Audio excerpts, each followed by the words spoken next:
Hi guys, if you're a returning subscriber, welcome back to the channel, and if you're new, my name's Lindsay and I make fly fishing and fly tying videos. Today we're going to look at fishing the washing line from a drifting boat. So, without further ado, let's get into it.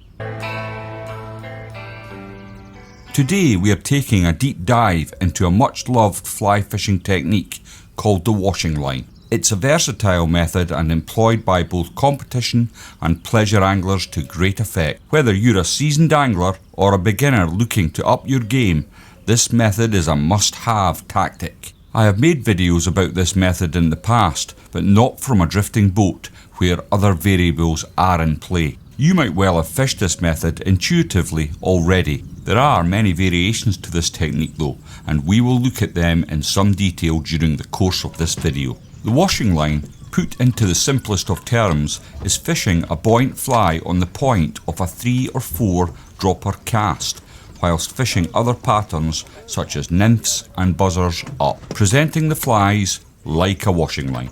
Although it is mostly fished when the fish are feeding in the top layers of the water column, it is not uncommon for the method to be fished at greater depths. First and foremost, we must consider where the fish are sitting in the water column. In the hot summer months, when the water heats up, trout will seek comfort in the deeper, cooler parts of the thermocline. Another reason that fish may be at depth is food supply.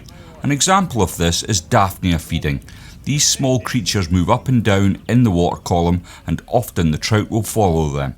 As with all methods of fly fishing, the washing line is not a one-stop answer to all your fish catching dreams, but just another method in your armoury of techniques. It takes time to build a strong armoury to become a competent all-round angler. The washing line should be one of the first methods to go into that arsenal if you intend to do a lot of loch-style fishing. Loch-style is fishing from a drifting boat, sometimes using a drogue to control the drift. Now we have an idea of what the washing line is, let's move on. Tackle required and setting up. The preferred rods for fishing loch-style are between a 6 and 8 weight rod and usually 10 foot in length, with reels and lines to match your rod choice. Many anglers carry a multitude of fly lines for this style of fishing, with some of the competition scene having in excess of 20 different fly lines. This is not essential if you are a beginner, and I would suggest that you start with a floating line, an intermediate line and a fast sinking line, and these will suffice initially. Let's talk about the tippet. There are essentially 2 types of tippet choices, fluorocarbon and copolymer. Personally, I always fish with fluorocarbon. It is a little more expensive, but in my humble opinion, I think it is better for this style of fishing. If you are just starting out, it may be a bit daunting fishing with a long leader and up to 4 flies. Just remember that when you are in a boat, you have no worries about catching your cast on the undergrowth or trees behind you. If you are used to just casting 1 fly, you do need to pause a little longer on the back cast to allow your leader to straighten out before pushing forward. It is important to get good turnover of your flies with this method. I will put a diagram on the screen now to show you various leader setups with the dimensions I prefer.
You might well be wondering why I leave 10 foot of tippet to my first dropper. The answer to this is simple enough, and comes from years of fishing competition, where maximising the time your flies are in the water is essential. When I want to change my fly line, I simply reel in the line I am on and quickly change out the cassette reel with the new fly line.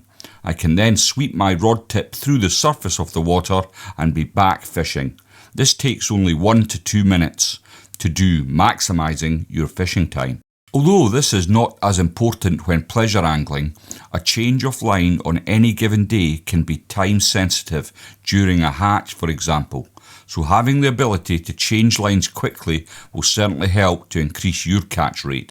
Next, we are going to look at some of the flies to use in conjunction with this method. But first, guys, I hope you're enjoying the video, but I just want to pause for a moment to ask you to consider giving the video a like and subscribing to the channel. It's absolutely free and you can unsubscribe at any time.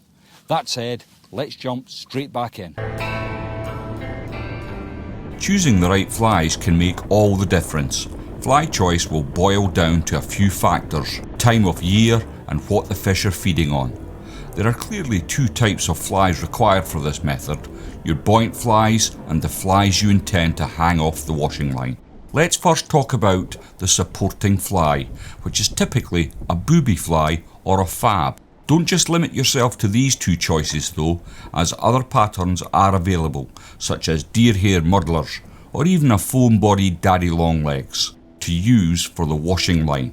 Here are some of my favourite flies.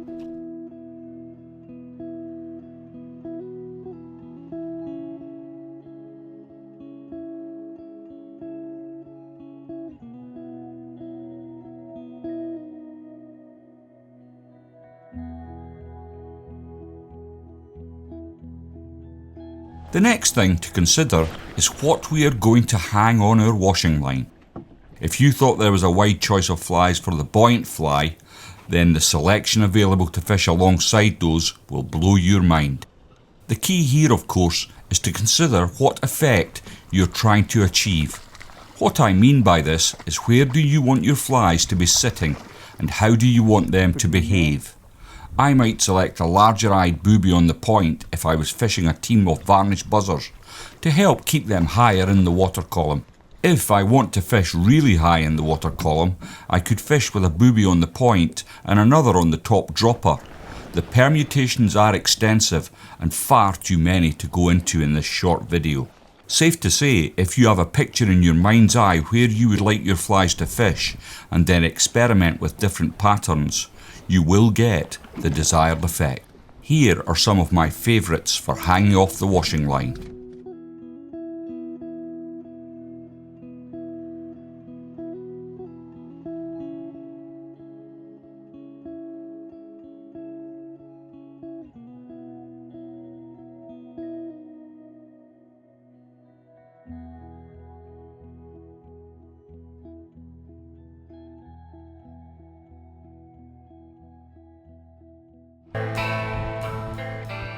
We spoke earlier about fly lines, and your approach will always boil down to where the fish are in the water column. If you are not sure, then a slow sinking line to cover as much of the water column as possible is the way to go. The speed of the sinking line will depend largely on the wind. You do not want your line trailing behind the boat when fishing loch style. You can save that for backdrifting. Once we have ascertained what line we are going to use, then we should think about where and how far we are going to cast.